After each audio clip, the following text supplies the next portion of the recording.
Move over Peter Frampton, the Porsche is electric.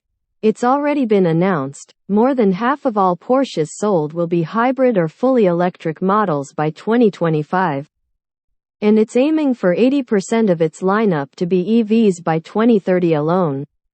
This means that eventually every Porsche will be available except the 911. It runs on batteries only before you know it. The Taycan was the high-performance brand's first all-electric vehicle, and the upcoming 2025 Macan will be the first of its current model line to make the transition to internal combustion.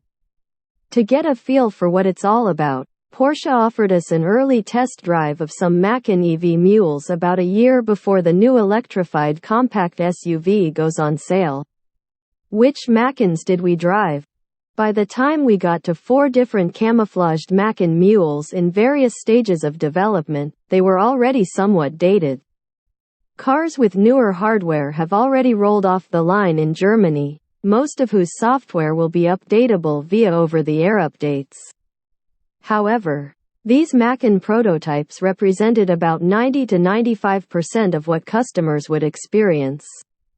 As with all new Macans, they were underpinned by Porsche's PPE, Premium Platform Electric, architecture. Developed in collaboration with sister brand Audi. As far as we know today, almost all future Porsche and Audi EVs will ride on some derivative of the platform. We say almost because some smaller Audis will likely use Volkswagen's MEB component kit. The PPE uses a new, patented lightweight power box that houses the AC charger, battery heater and DC converter. The PPE is reportedly flexible enough to underpin everything from 2-door sports coupes, Boxster, Cayman EV, maybe, to 3-row SUVs. What we know for sure, the all-electric 2025 Porsche Macan will be available in at least 3 trims.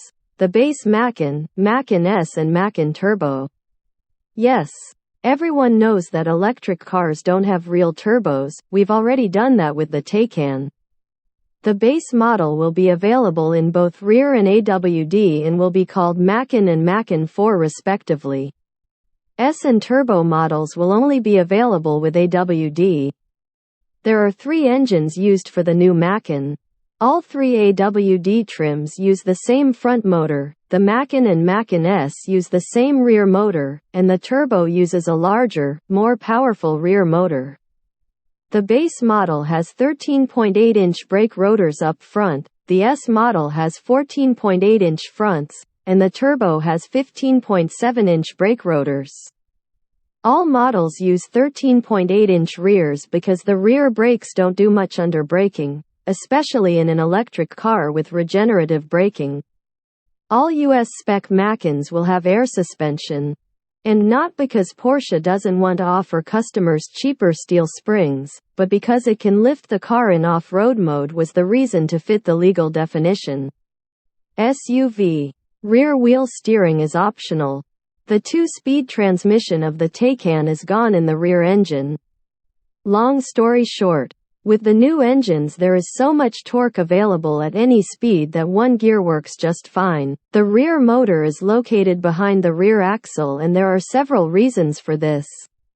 One is a silly nod to the rear engine of this car. Stupid, because how did the existing Macan, Cayenne and Panamera survive? The placement gives the Macan EV a 48-50 seconds front to rear weight balance, and we suspect that the RWD Macan will end up being even more rear biased. Additionally, placing the motor behind the axle frees up space for the 4-wheel steering system, and it also moves the rear seat back an inch or two. We know what we think we have to tell you. The folks at Porsche are some serious cage engineers. When asked if the 2025 model will be bigger than the current Macan, one guy shrugged.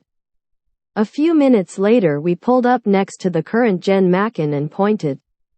The shrug continued. Let me assure you, the new one is bigger. By how much, we cannot say. But the back seat has almost doubled in size. Then there is the line. We've been told repeatedly that on the European cycle, the Macan will travel over 500 kilometers, 311 miles, per charge. But EPA certification will be closer to SOP, start of production. In other words, Porsche didn't say. While the journalists were filling up the Porsche Macans while they ate, we hopped into the turbo and found the battery sitting at 80% and an estimated range of 252 miles. Some quick math tells us it's over 300 miles on a full charge, like 315 miles after some not so quick math. When we asked Porsche if this was the exact number, we were told to please not mention the range in this story. Which is insane. It looks like the battery allows you to use 100 kilowatt-hours of power, net size. Although it's probably bigger than that, total battery capacity. Will the less powerful Macans have a wider range? Probably. But unfortunately we did not have the opportunity to look at the numbers of those cars. Porsche says the Macan's battery can be charged from 5 to 80% in 25 minutes. A competitive figure in its class. Like the Taycan, the new Macan EVs use an 800-volt electrical architecture that enables fast charging of up to 270 kilowatts. Also, the battery itself operates at 800 volts, allowing for bank or series charging. Instead of working in parallel, the cells work in series, as GM did with the GMC Hummer EV's Ultium pack. All of this means faster charge times on 400-volt chargers.